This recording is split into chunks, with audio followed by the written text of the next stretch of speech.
Good morning students. सुप्रभात सभी को. Today we will start a new chapter that is पंचायती राज. आज हम एक नया चैप्टर स्टार्ट करेंगे जिसका नाम है पंचायती राज. तो इसके पहले भाग पर हम पहुंच गए हैं. इस चैप्टर को मैंने दो पार्ट्स में डिवाइड किया है. एक पार्ट में पंचायती राज की जो इम्पोर्टेंट इंस्टीट्यूशन है, इम्पोर्टेंट संस्था है जिसको हम ग्राम सभा कहते हैं, उसके बारे में जानेंगे एक कहानी के माध्यम से. और दूसरे भाग में पंचायत कैसे उसका चुनाव होता है, कहाँ से उसके पास पैसा आता है, कौन कौन से स्तर पे पंचायती राज काम करता है, इन चीज़ों के बारे में जानेंगे. तो आइए पहले पार्ट में एक कहानी के माध्यम से जानने का प्रयास करते हैं कि किस प्रकार से ग्राम सभा काम करती है और क्या होती है ग्राम सभा. तो द स्टोरी ऑफ ग्राम सभा जो आपकी बुक में दी गई कहानी है उसके बारे में जानने की कोशिश करेंगे. The people are excited to join the first meeting after the election of the new gram panchayat. लोग बहुत ही उत्साहित हैं पहली मीटिंग में जाने के लिए नई ग्राम पंचायत के चुनाव के चयन के बाद.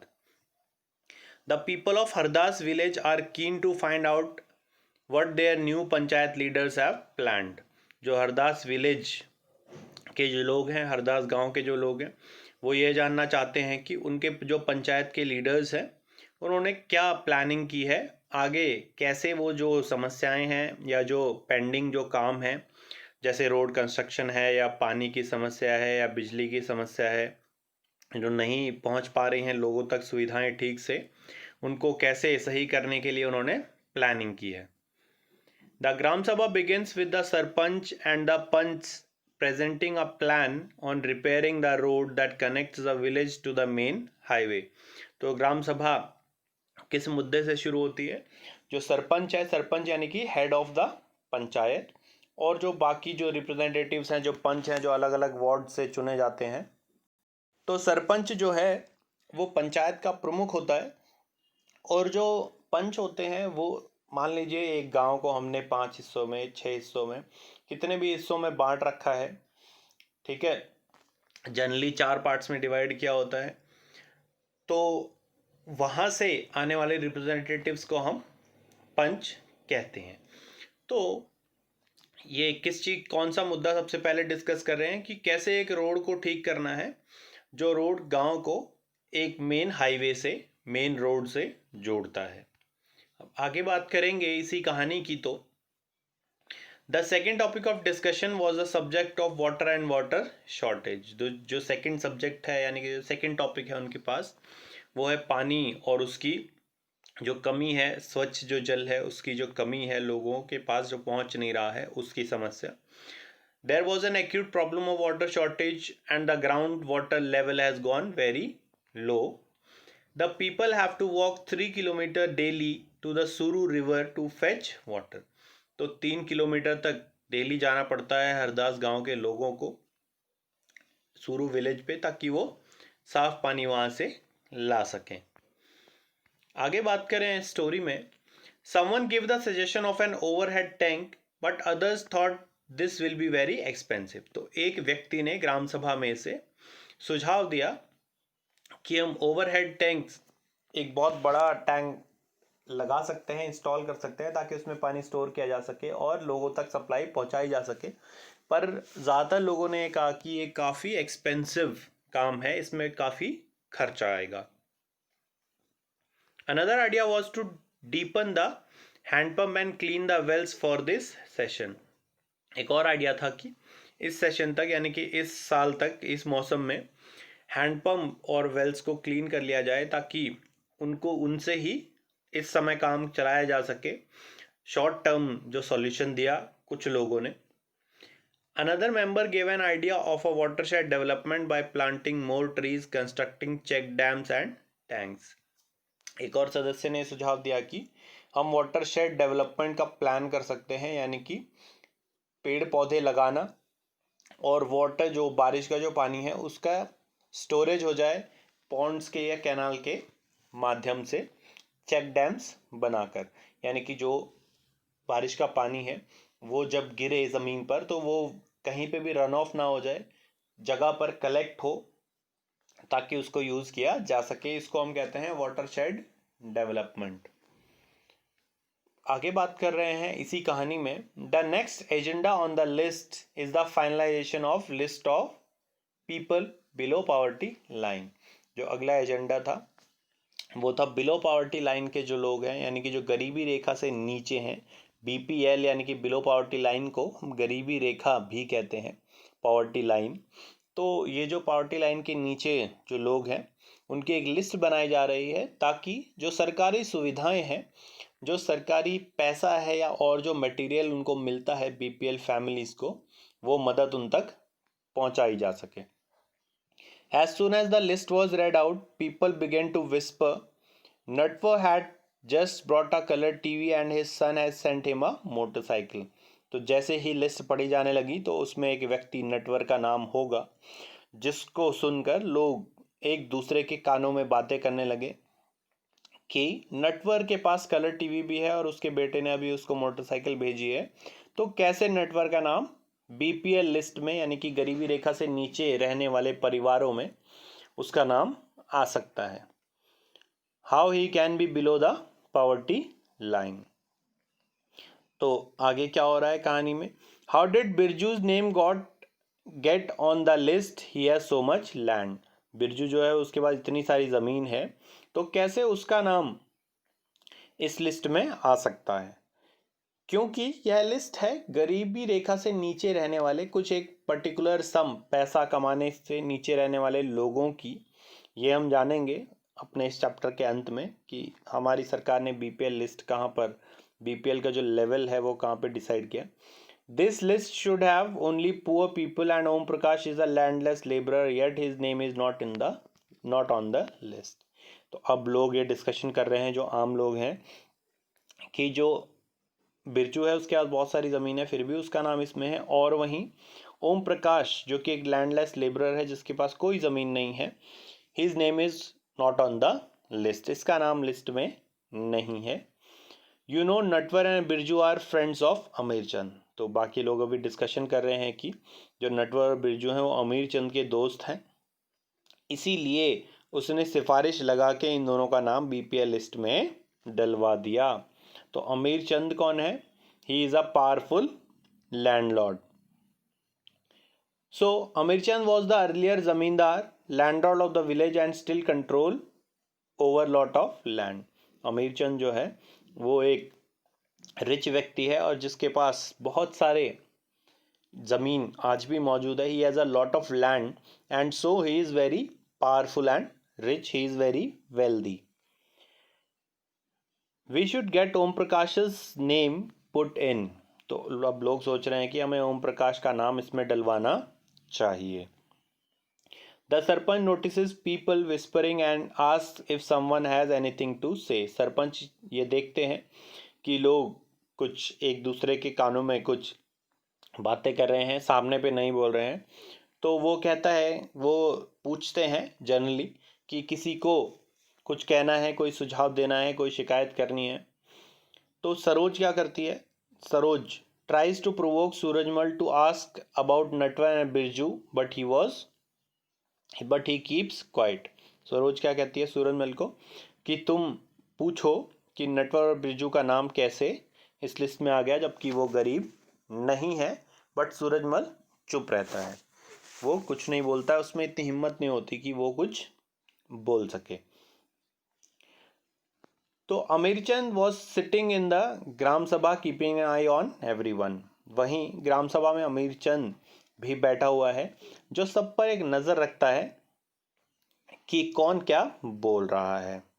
So many people feared him. बहुत सारे लोगों को उससे डर है, क्योंकि बहुत सारे लोगों को उससे काम भी पड़ता है, कई बार लोन लेना है या कोई और मदद लेनी है, इसलिए कोई भी उसके खिलाफ नहीं बोलना चाहता। Saroj finally gets up and says that Om Prakash's name should be in the BPL list. तो सरोज अब खुद ही खड़ी हो जाती है और कहती है कि ओम प्रकाश का नाम इस लिस्ट में होना चाहिए, बीपीएल लिस्ट में, क्योंकि वो गरीब है, उसके पास कोई ज़मीन भी नहीं है। Others agree that he and his family members are very poor. और बाकी लोग सरोज की बात का समर्थन करते हैं और कहते हैं कि वो और उसके फैमिली मेम्बर्स बहुत ही गरीब हैं और उसका नाम इस लिस्ट में होना चाहिए। The sarpanch asks how his name has been missed out. अब सरपंच पूछ रहे हैं कि इस ओम प्रकाश का नाम कैसे छूट गया इस बीपीएल वाली लिस्ट में से। So the teacher who did the survey of the BPL families says Om Prakash's house was locked when I went there। तो जिस टीचर को इस सर्वे करना था कि बीपीएल फैमिलीज में कौन कौन सी फैमिलीज और कौन कौन से व्यक्ति आ रहे हैं, वो कहते हैं कि जब मैं ओम प्रकाश के घर गया तो उसका घर बंद था, इसलिए मैं सर्वे नहीं कर पाया। The sarpanch instruct that Om Prakash family income should be looked at, and if it is less than what has been decided by the government, his name should be included in the list। अब सरपंच निर्देश देते हैं कि ओम प्रकाश की जो फैमिली इनकम है, उसके जो परिवार की आय है 1 साल की और 1 महीने की, उसको कैलकुलेट किया जाए, और वह अगर 1 महीने की जो आय है, जो इनकम है, if it is less than what is decided by the government for BPLs, तो उसका नाम भी इस बीपीएल की सूची में, बीपीएल की लिस्ट में डाला जाना चाहिए। तो ये थी हमारी कहानी, जिसमें आपने देखा कि लोग एक्साइटेड हैं, लोग एक मीटिंग में जा रहे हैं, उसके बाद वहाँ पे पानी की डिस्कशन कर रहे हैं, रोड की डिस्कशन कर रहे हैं, और उसके बाद बीपीएल लिस्ट के डिस्कशन कर रहे हैं। तो ऐसे बहुत सारे सामाजिक मुद्दे या जनरल जो इश्यूज़ हैं, जो लोग जिससे अफेक्ट हो रहे हैं, उसकी डिस्कशन कर रहे हैं। अब आपकी बुक में ही कुछ क्वेश्चंस दिए हुए हैं, आइए उनको पढ़ लेते हैं।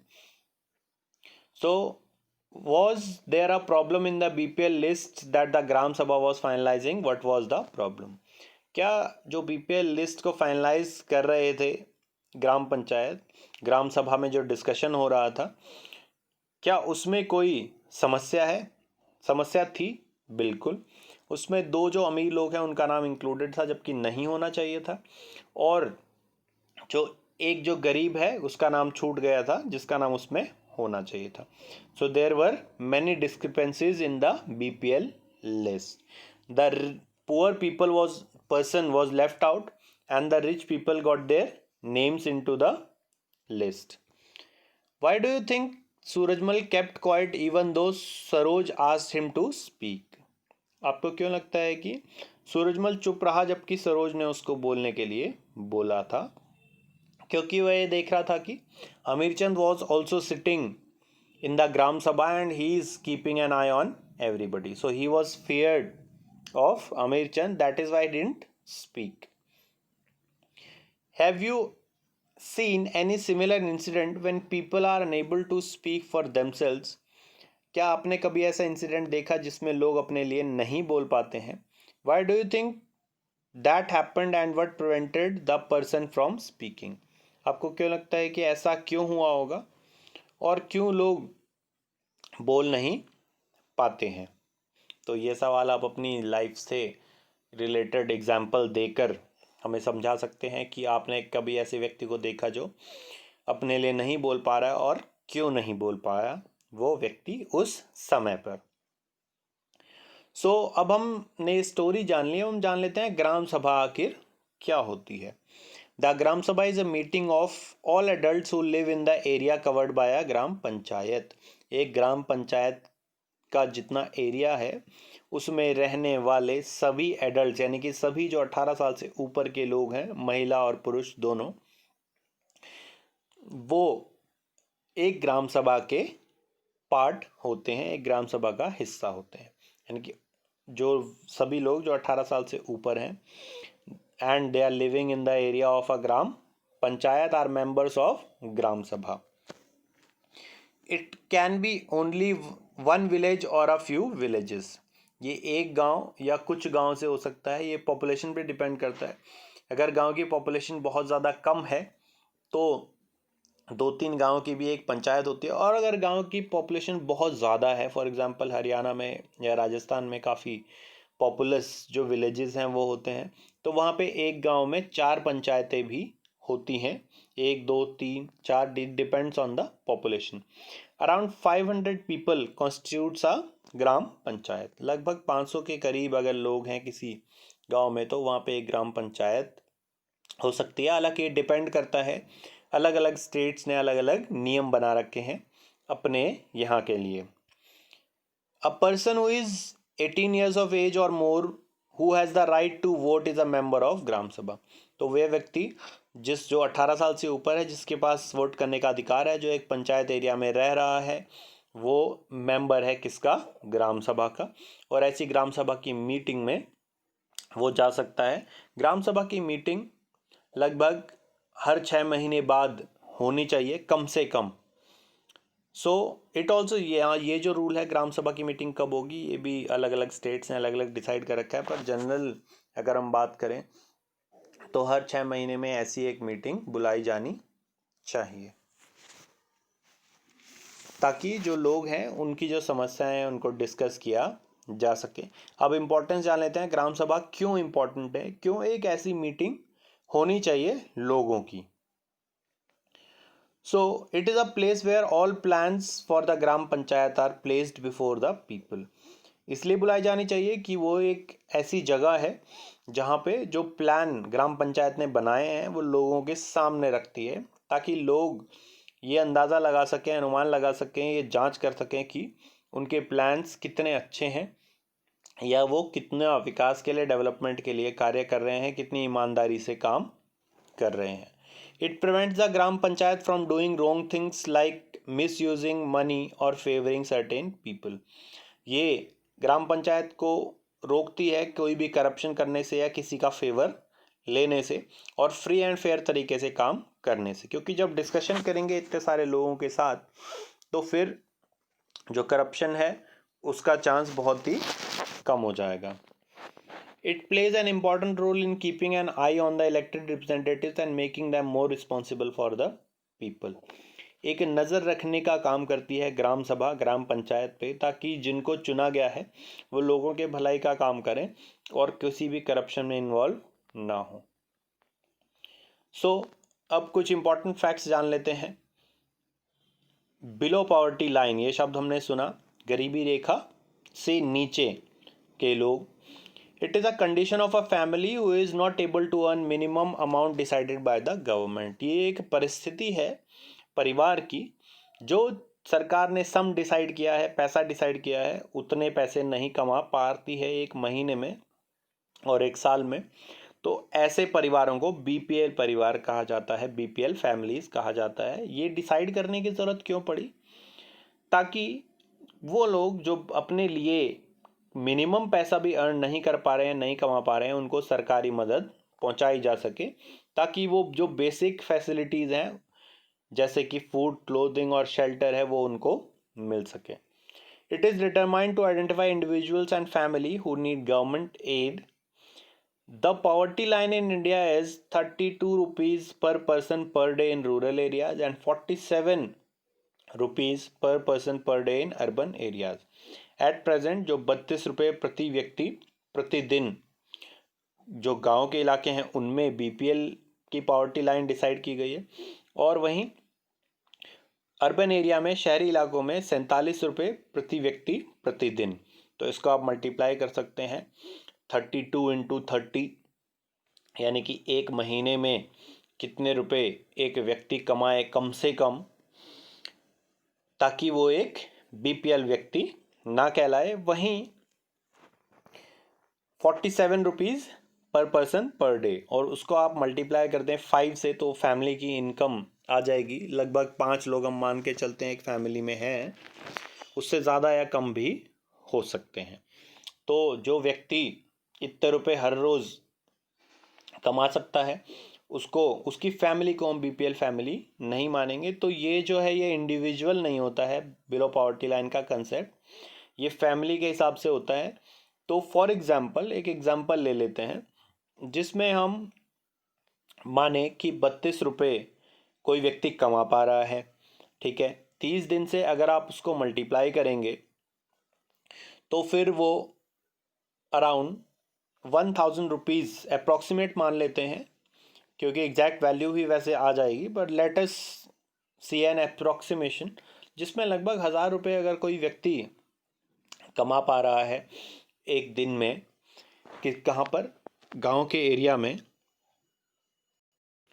एक व्यक्ति 1000 रुपये कमा पा रहा है एक महीने में, मल्टीप्लाइड बाय 5, यानी कि लगभग 5000 रुपये अगर कोई इंसान गांव के एरिया में कमा पा रहा है कोई फैमिली एक महीने में, तो वो पॉवर्टी लाइन के नीचे, गरीबी रेखा के नीचे नहीं होगी। इसी तरीके से अर्बन एरिया के लिए भी पॉवर्टी लाइन डिसाइड की गई है। हमारे देश में फैमिली का कंसेप्ट है कि फैमिली में कितने मेंबर्स हैं, उस हिसाब से डिसाइड किया जाता है कि पॉवर्टी लाइन के नीचे है वो परिवार या ऊपर है। अब हम असाइनमेंट पार्ट पे आ जाते हैं। पहला क्वेश्चन है what is gram sabha. Question number 2, what is the importance of gram sabha. Question number 3, who is the head of a village panchayat. Question number 4, who is the head of nagar panchayat in your area, that is Agastya Muni. So I hope today's video was informative. If you understood the topic, please like it, share it with your friends so that they can also be benefited from the information. Give your valuable suggestions through your comments so that I can make further improvement in the coming videos, and do not forget to subscribe my channel. For latest updates, press the bell icon. Thank you and have a nice day.